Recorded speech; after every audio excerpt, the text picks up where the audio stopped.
Hi everyone, it's a cold December afternoon, but I've got to keep those reviews coming because I've got something new and exciting in my kit that I want to show you. As you may know, I'm a big fan of sliders. I've tried quite a few, and my current favorite is the Canova K5, which I reviewed before. You might have seen my review. It's a series slider which has a lot of add-ons, a lot of features, a lot of things that I can add to it and make it more impressive and basically get any shots that I want with it. But I don't always want to have that serious slider with me. Sometimes I want to grab something compact, something very straightforward that I can just carry anywhere. And that's why I decided to have a look on eBay, see what's new, what's cheap, because budget filmmaking is all about getting stuff cheap. And I found this Proaim Zeal, which you can actually get for just under $100. And if you're lucky, you can find this for $79. It's a 2-foot slider, so it's very compact. It comes with this little padded case, so you can see how compact that is. I can take that just about anywhere, and it even comes with a strap that I can put around, so I can put on my shoulder if I want to. It's always nice to have a bag with accessories like this, because it's much easier to carry them around and you don't need to shuffle those bags afterwards. So that hits the first spot for me, the portability. So as far as being a straightforward slider, what I really like about this is that you take it out of the box, and apart from adding a camera on it or a head, it's pretty much set up. With a lot of other sliders, if you want to put it on the ground, you have to get your feet out. If it's a longer slider, you might need to put on 2 tripods or use stability arms. And with this slider, I just take it out and I put either on the ground or on the tripod, and like I said, it's pretty much ready to go. So what do I mean by put it on the ground? It might not be obvious, but it already has feet built into it which are tucked away, and as soon as I want them, I just undo that knob. They come out in a nice way like that, and if it's an uneven terrain, there is further adjustment on each of the feet, so you can get the balance perfectly.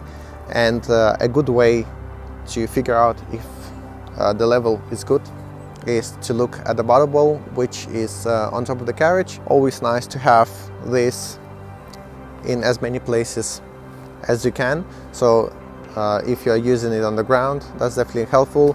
If you're using it on a tripod and your tripod doesn't have a leveling bubble, then again you have it there, and always a nice little feature that doesn't cost much to add. So as far as being a straightforward slider, it definitely hits a point for me as well.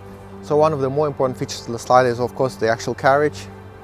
This carriage has 4 bearings on it. There is some adjustment on one of the sides, so if you find that it's too loose or not smooth enough, you can have some adjustment right there, but I found that it was smooth enough right out of the box, and I didn't really have to do any adjustment to it.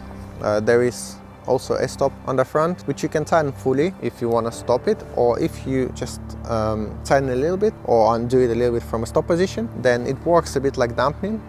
So if you have a heavy camera on it, you might want to have a slower slide. You might want to have a bit of resistance in there. Fitting the slider on tripod is very straightforward too.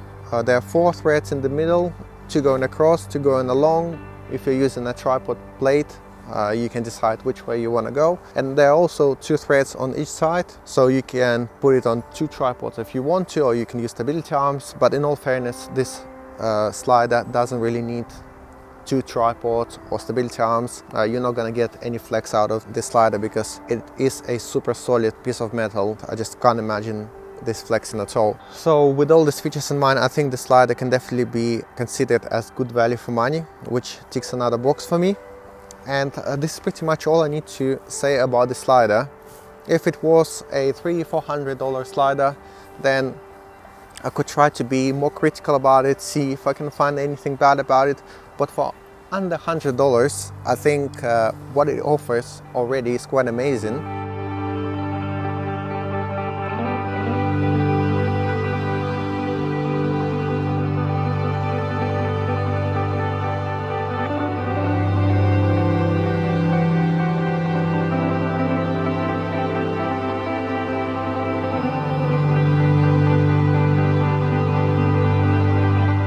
So if you're looking for a compact, straightforward and really cheap slider, I can definitely recommend the Zeal slider, because for under $100 you just can't ask for much more. The performance is great, the camera compatibility is great, the portability is great, the value for money is great. There is not much else I can say about it other than thank you for watching this video, and I hope to see you in one of my next ones.